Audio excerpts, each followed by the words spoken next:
तो hello students, कैसे आप सब लोग। स्वागत है आप सभी का एक और नए वीडियो पे। आज हम डिस्कस करने वाले थे लाइव प्रोसेसेस के कुछ इंपॉर्टेंट क्वेश्चन आंसर्स। ठीक है, अगर आपके पास कुछ ऐसे क्वेश्चन है जिसमें आपका डाउट है, ठीक है, आप कमेंट सेक्शन में पूछ सकते हैं या फिर आप टेलीग्राम चैनल पे जाके, जो कि जिसका लिंक हमारे चैनल के डिस्क्रिप्शन में है, वहाँ पे जाके आप हमें मैसेज कर सकते हैं और इसका रिप्लाई और आंसर बहुत ही अच्छी तरीके से आपको मिलने वाला है। ठीक है, लाइव प्रोसेसेस के कुछ एक्सरसाइज है, क्वेश्चन बैंक है जहाँ पे कुछ इंपॉर्टेंट क्वेश्चन है, very short question answers 1 mark के होते हैं और शॉर्ट क्वेश्चन 2 मार्क के।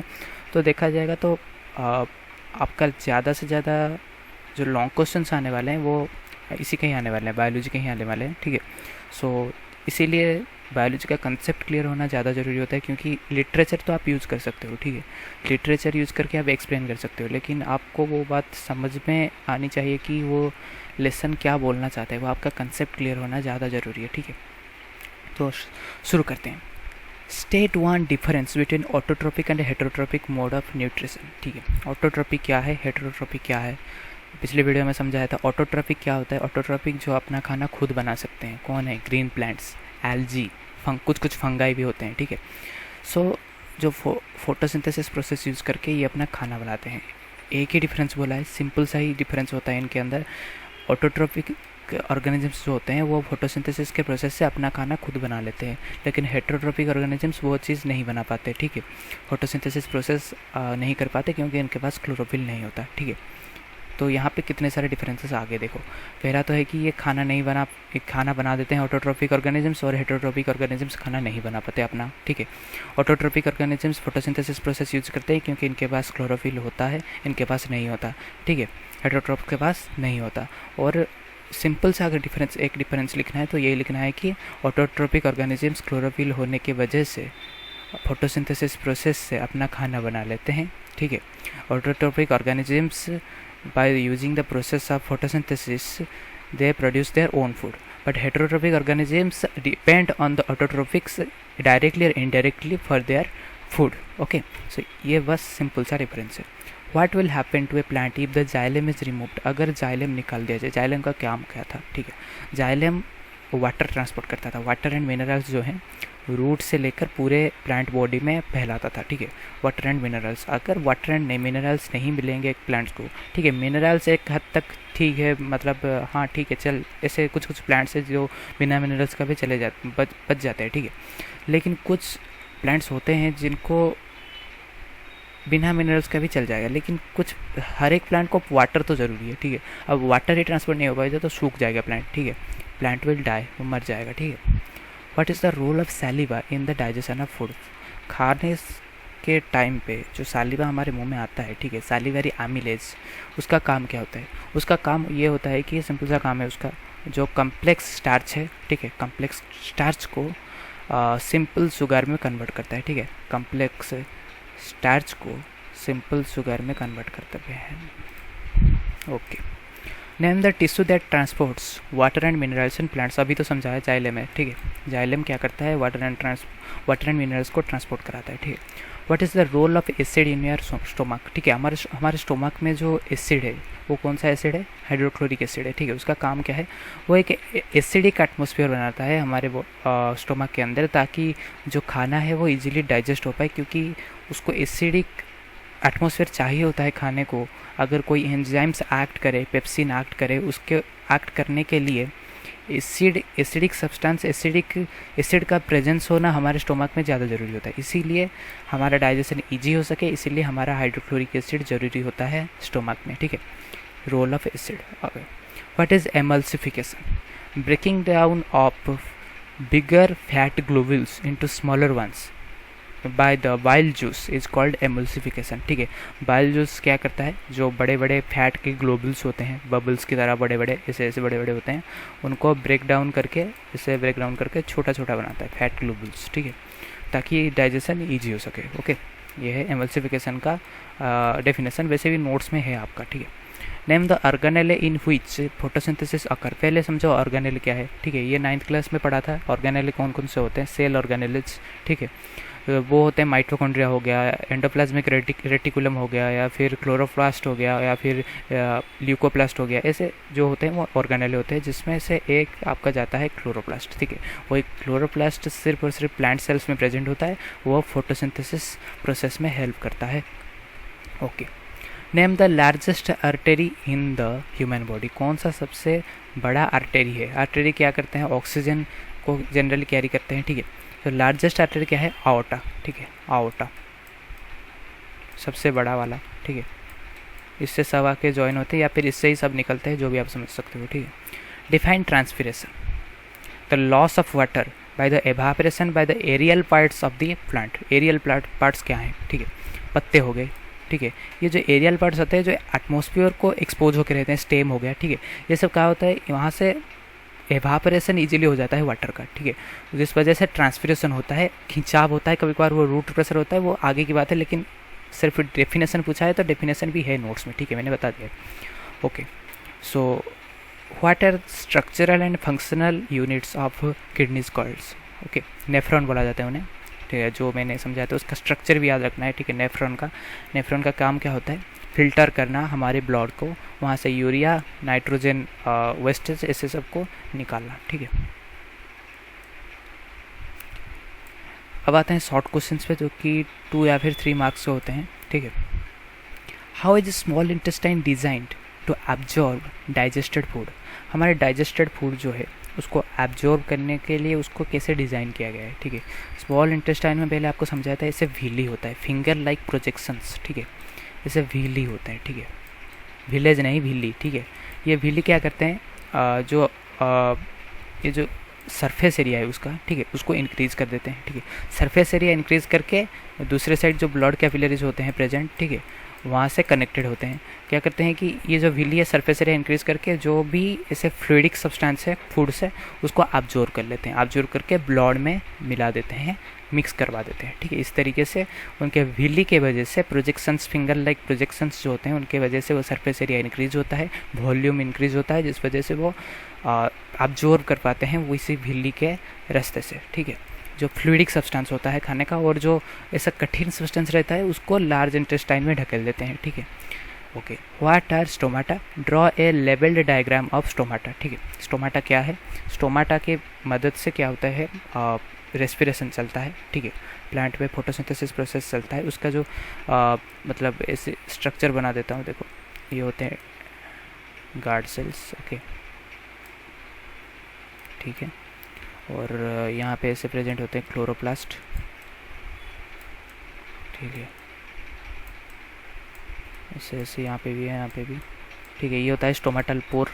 ठीक है, ये होता है स्टोमाटल पोर, ये होते हैं गार्ड सेल्स। ठीक है, और भी ऐसे दिए गए हैं, यहाँ पे देख लो। ठीक है, आई गेस यहीं पे ही था ये वाला स्टोमाटल पोर, क्लोरोप्लास्ट, यही तो दिया जाता है आपका। ठीक है, सो स्टोमाटा क्या है?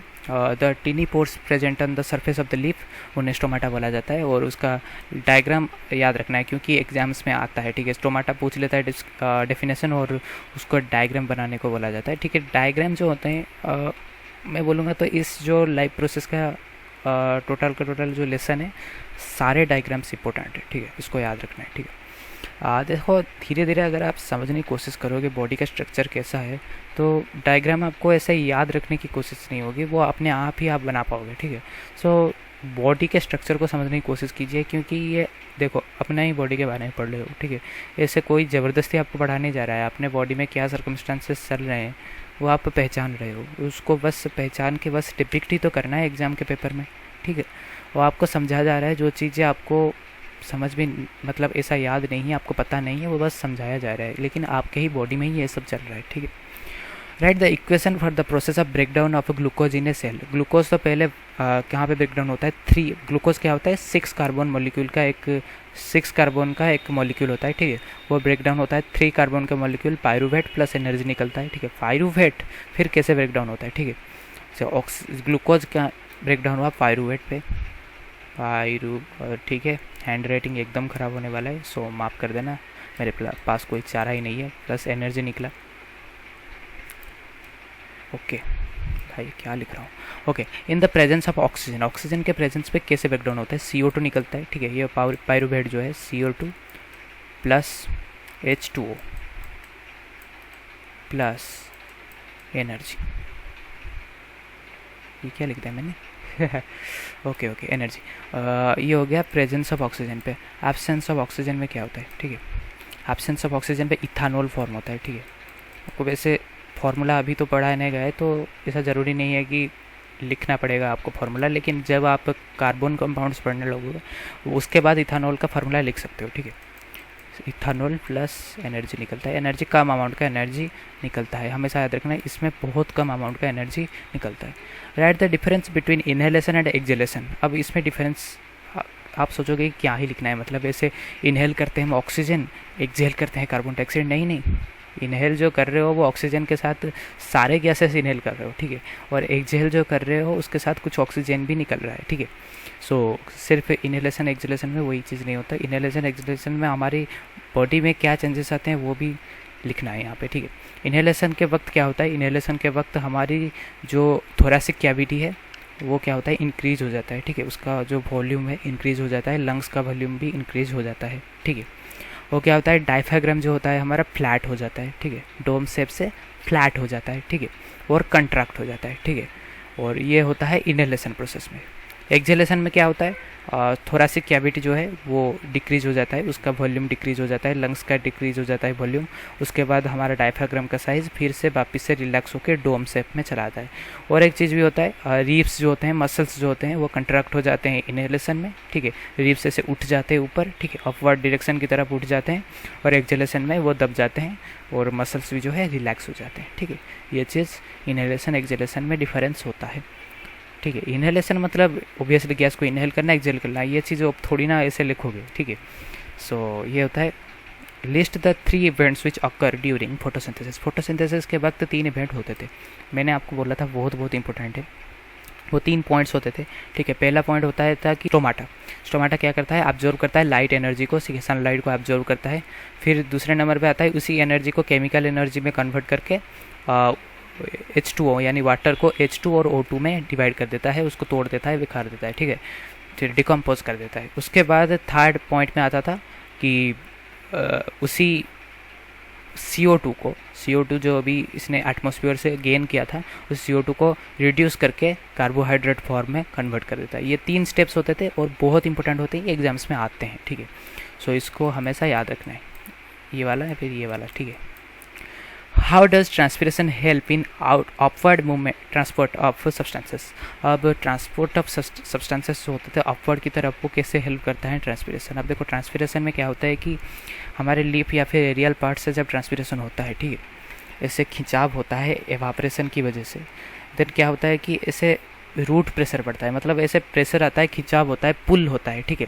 ऐसे पुल होने के कारण क्या होता है कि जो सब्सटेंसेस हैं, जाइलम्स के जो फ्लूइड्स प्रेजेंट है या फिर मिनरल्स प्रेजेंट है, तो वो ऐसे खिंचाव खाकर पूरी बॉडी में, प्लांट के बॉडी में ऐसे फैल जाते थे, ठीक है। अगर मैं समझाने की कोशिश करूँ, अगर ये एक प्लांट है, ठीक है, यहाँ पे रूट्स भी है उसके, ठीक है, ये वाला अगर एक समझ लो यहाँ पे कुछ पत्ते हैं, यहाँ से ये वाला यहाँ पे भी कुछ पत्ते हैं, ठीक है। यहाँ से अभी ट्रांसपिरेशन शुरू हो गया, ठीक है। अब यहाँ से खिंचाव तो ज़रूर आएगा, ठीक है। इस वजह से क्या होगा कि चारों तरफ जितने भी प्लांट के ब्रांचेस हैं, लीव्स से चारों तरफ ये जो वाटर और मिनरल्स है वो पहुंचने लग जाएंगे, तो इसीलिए उसी को रूट प्रेशर भी बोला जाता है, क्योंकि रूट से भी वहाँ से भी खिंचाव होता है और नीचे से भी एक प्रेशर की तरह खिंचाव होके चला जाता है वाटर ट्री के अंदर या फिर प्लांट के अंदर, इसीलिए वो अपर ट्रांसपोर्ट ऑफ सब्सटेंसेस में मदद करता है। Describe the process of double circulation in human beings. तो ह्यूमन बींग में क्या होता है कि डबल सर्कुलेशन होता है। ह्यूमन बींग में सिर्फ नहीं, कुछ एनिमल्स में भी होता है और कुछ एनिमल्स में सिंगल सर्कुलेशन होता है, जैसे कि फिश में क्या होता है कि सिंगल सर्कुलेशन होता है, एक ही बार उसका सर्कुलेट होता है, वो गिल्स में वो ऑब्जर्व कर लेते हैं, ठीक है। सो डबल सर्कुलेशन क्या है, हमारे अलग अलग मतलब पार्ट्स में, कुछ एक पार्ट में हमारा बॉडी का ऑक्सीजन जा रहा है, एक पार्ट में हमारा बॉडी का कार्बन डाइऑक्साइड जा रहा है, दोनों इंटरमिक्स नहीं हो रहे हैं, ठीक है। ब्लड जो एक ऑक्सीजनेटेड ब्लड है, एक डीऑक्सीजनेटेड ब्लड है, दोनों के पाथवे अलग हैं, जिस वजह से हमारे इंटरमिक्सिंग ऑफ ब्लड नहीं हो रहा है, ठीक है। जिस वजह से हमारे जो रेस्पिरेटरी सिस्टम है वो ज़्यादा एफिशिएंट है और उसमें ज़्यादा एनर्जी मिल रहा है हमें, ठीक है। और ये जो डबल सर्कुलेशन चलता है कि बस हमें डिस्क्राइब करना है किस तरीके से हार्ट में ब्लड आता है फिर जाता है, ठीक है। वेना कावा से जो है पूरी बॉडी से ब्लड आता है, ठीक है। राइट एट्रियम में आता है, फिर राइट वेंट्रिकल में आता है, फिर पास करके जाता है हमारे पल्मोनरी आर्टरी को, ठीक है। पल्मोनरी आर्टरी वहाँ पे जाके ज्वाइन होता है लंग्स में। वहाँ पे जब ऑक्सीजनेटेड ब्लड आता है वो पल्मोनरी वेन से आके हमारे लेफ्ट एट्रियम में आता है, फिर लेफ्ट वेंट्रिकल, फिर आउटा के रास्ते से हमारे बॉडी को फैल जाता है। फिर बॉडी में जब कैपिलरीज ज्वाइन होते हैं वहाँ पर जो भी डीऑक्सीजनेटेड ब्लड होता है वहाँ पे फिर रेडी हो जाता है। हमारे टिश्यूज़ जो हैं वहाँ पे कार्बन डाइऑक्साइड और जितने भी डीऑक्सीजनेटेड ब्लड है वो उसको दे देते हैं। फिर तरीके से वो प्रोसेस साइकिल कंटिन्यू चल रहा है और यही होता है हमारे बॉडी का डबल सर्कुलेशन, ठीक है।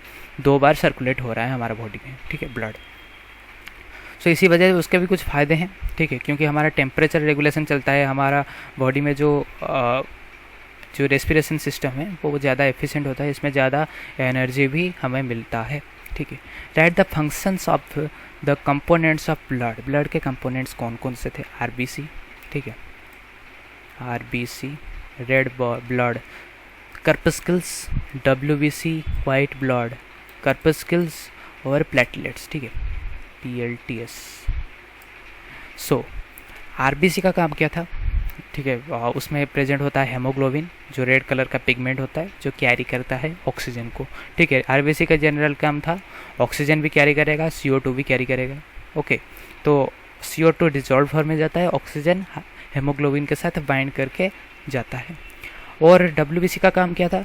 वाइट ब्लड सेल, ये हमारे डिफेंस मैकेनिज्म है, हमारे इम्यून सिस्टम है, ठीक है। जो भी जर्म सेल्स या फिर फॉरेन पार्टिकल्स हमारे बॉडी में आते थे उनके खिलाफ लड़ते थे। प्लेटलेट्स क्या है? प्लेटलेट्स जो होते हैं वो क्या करते थे कि हमारे बॉडी को क्लटिंग, ब्लड को क्लटिंग में मदद करते थे, ठीक है।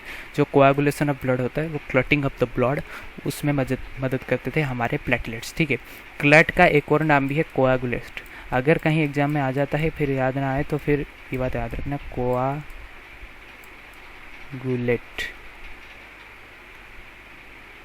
क्लट का एक और नाम होता है कोआगुलेट, ओके। सो इससे कोआगुलेशन ऑफ ब्लड में भी हेल्प करते हैं प्लेटलेट्स, ठीक है। So explain the process of digestion of food in mouth, stomach and small intestine in human body. Draw a well labelled diagram. देखो डायग्राम तो यहाँ पे है, बस एक्सप्लेन ही करना है हमें। यहाँ पे कहाँ गया? ये वाला डायग्राम आपको याद रखना है, ओब्वियसली याद रखना पड़ता है यार। ऐसे डायग्राम्स सब बायोलॉजी में बहुत ज़्यादा इंपॉर्टेंट है। जैसे कि केमिकल रिएक्शंस इंपॉर्टेंट होते हैं केमिस्ट्री में, वैसे ही फिजिक्स में जब कुछ डायग्राम्स होते हैं जो रे डायग्राम्स हो गए या फिर कोई भी डायग्राम हो गया, वैसे ही बायोलॉजी में जो बॉडी के डायग्राम्स होते हैं वो ज़्यादा इंपॉर्टेंट होते हैं, तो इसको तो याद रखना है।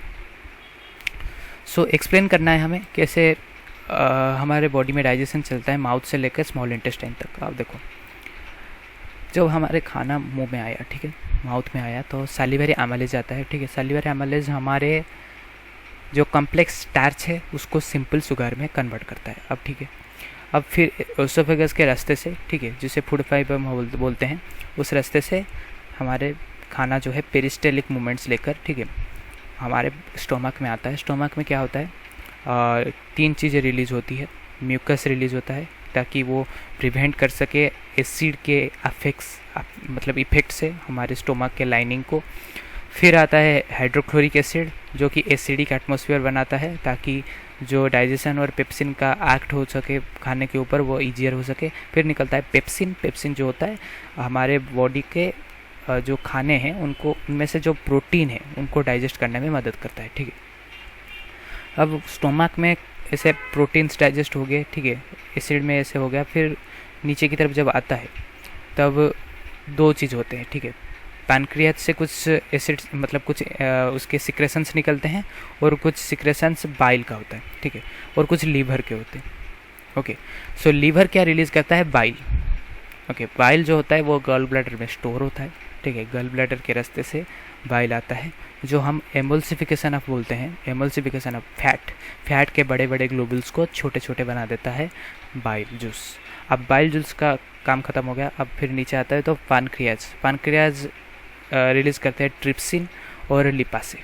तो ट्रिप्सिन का काम होता है प्रोटीन को डाइजेस्ट करना और लिपासे का काम होता है लिपिड यानी फैट्स को डाइजेस्ट करना।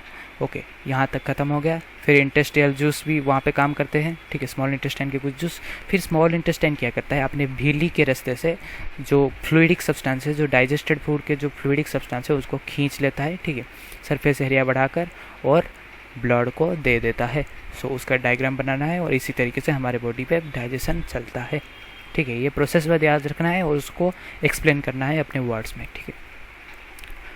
अब मतलब वर्ड्स में मतलब ऐसे मतलब कैजुअल वर्ड्स थोड़े ही यूज़ करना है, मतलब थोड़े थोड़े तो साइंटिफिक वर्ड्स यूज़ करने हैं, ठीक है।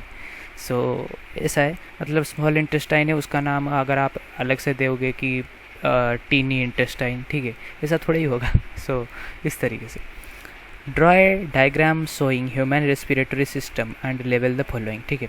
सो ऐसा नहीं है कि मतलब सिर्फ बोल दिया है डायग्राम, मतलब सिर्फ डायग्राम ही आप ऐसे बना दो रख दो, वहाँ पे एक्सप्लेन भी करना होता है, क्योंकि ये 5 मार्क का है। आप बचपन में ऐसे डायग्राम बना देते थे, आपको 5 मार्क मिल जाता था, अब नहीं, बहुत ज़्यादा एक्सप्लेन करना पड़ेगा। ऐसे 5 मार्क ऐसे फ्री में नहीं मिलते आजकल, ठीक है। सो डायग्राम बनाना है, ह्यूमन रेस्पिरेटरी सिस्टम का बनाना है, ठीक है, जो कि है ऊपर ऐसे यहाँ पे दिया गया है ये वाला, ठीक है। फिर भी मैं बना देता हूँ, आ जाओ, क्योंकि लेवल भी तो करना ही है ना। ओके, ये वाला जगह भी हमारे लिए बढ़िया है। लैरिंग्स, ट्रैकिया, ब्रोंकस, लंग्स, और इनका फंक्शंस भी हम बात करेंगे, आ जाओ। ओके, मेरे लिए ड्राइंग थोड़ा मुश्किल होगा, क्योंकि आपको पता है, अरे यार ये क्या बना दिया मैंने, क्योंकि मैं जिस सिचुएशन पे बना रहा हूँ माउस पे, तो मेरे लिए मुश्किल है, ठीक है। इतना ही काफ़ी होगा, ठीक है। एकदम खराब बना है, लेकिन माफ़ करना। ओके, सो ये आ गएगा ब्रोंकायोलिज, ओके, और लास्ट में अल्वियोली, ओके, प्रेजेंट होते हैं उनके एंड में, ठीक है। लैरिंग्स का क्या होता है, क्या लैरिंग्स जो होता है यहाँ पे होता है, ठीक है। ये होता है हमारा वॉइस बॉक्स क्या है, वहाँ पर हमारे वॉइस का प्रोडक्शन होता है, क्योंकि वोकल कॉर्ड्स प्रेजेंट होते हैं, ओके। सो ये हो गया वॉइस बॉक्स का काम, हो गया लैरिंग्स का काम। अब आता है ट्रैकिया जो होता है, ये वाला हमारे जो पाइप है, ये है ट्रैकिया, ठीक है। ट्रैकिया एक रास्ता है, हमारा विंड पाइप भी बोला जाता है, उस वहाँ पे उसके ऊपर ऐसे कार्टिलेजिनस कवरिंग होता है सी शेप का, ठीक है, जिसे वो कोलैप्स होने से प्रिवेंट करता है, और ये रास्ते से ब्रोंकस की तरफ वो जाता है। ब्रोंकस वही है, ब्रोंकाई का जब प्लूरल फॉर्म में जाते हैं हम ब्रोंकस बोलते हैं, ठीक है। सो 2 ब्रोंकस है हमारे पास, वहाँ से ये डिवाइड हो जाता है, हमारा ट्रकिया ब्रोंकस के रूप से 2 तरीके से डिवाइड होता है। बस छोटे छोटे ऐसे एक्सप्लेन ही करने हैं आपको, ठीक है। ऐसा डेफिनेशन आपके पास है नहीं, ठीक है, इसे एक्सप्लेन करने के लिए। और ये जो एक चीज़ याद रखिए कि ये जो ज़रूरी नहीं है आपके लिए, फिर भी ये बात याद रखना कि ये जो कार्टिलेजिनस कवरिंग्स होते हैं, ये यहाँ तक नहीं ख़त्म होते, सिर्फ ब्रोंकस की तरफ, यहाँ पर भी नहीं ख़त्म होते, अंदर के भी कुछ जो प्राइमरी ब्रोंकायोलिज होते हैं वहाँ तक भी चलते रहते हैं, ठीक है, ताकि कोलैप्स ना हो हमारा जो भी ये सिस्टम है, विंड पाइप है, वो कोलैप्स ना हो, ठीक है। कहीं पे भी कोलैप्स हो जाएगा तो हमारे लेने के देने पड़ जाएंगे। और जो लंग्स का काम होता है वो ऑब्वियसली हमारे बॉडी में एक्सचेंज ऑफ गैसेस जो होते हैं वही काम करता रहता है हमारे लंग्स, ठीक है। ओके, और लंग्स के ऊपर एक मेम्ब्रेन होता है, मैंने पहले भी बोला था, ठीक है, उसको प्लूरल मेम्ब्रेन बोला जाता है, ठीक है। डबल लेयर्ड मेम्ब्रेन होता है प्लूरल मेम्ब्रेन, जिसके अंदर या फिर प्लूरा भी बोला जाता है, जिसके अंदर प्लूरल फ्लूइड प्रेजेंट होता है, ओके, जो हमें इंजरीज से प्रिवेंट करता है या फिर शॉक्स से प्रेजेंट करता है। सो ये रहा हमारा क्वेश्चन आंसर, और इसका नोट्स भी मैंने भेज दिया है, ठीक है, टेलीग्राम के चैनल पे। सो वहाँ पे जाके चेक कर लेना, और कुछ डाउट्स हो तो पूछना, कमेंट सेक्शन में पूछ सकते हैं, वहाँ पर टेलीग्राम में भी पूछ सकते हैं। सो आज के लिए बस इतना ही, अगले वीडियो में मिलते हैं, तब तक के लिए थैंक यू।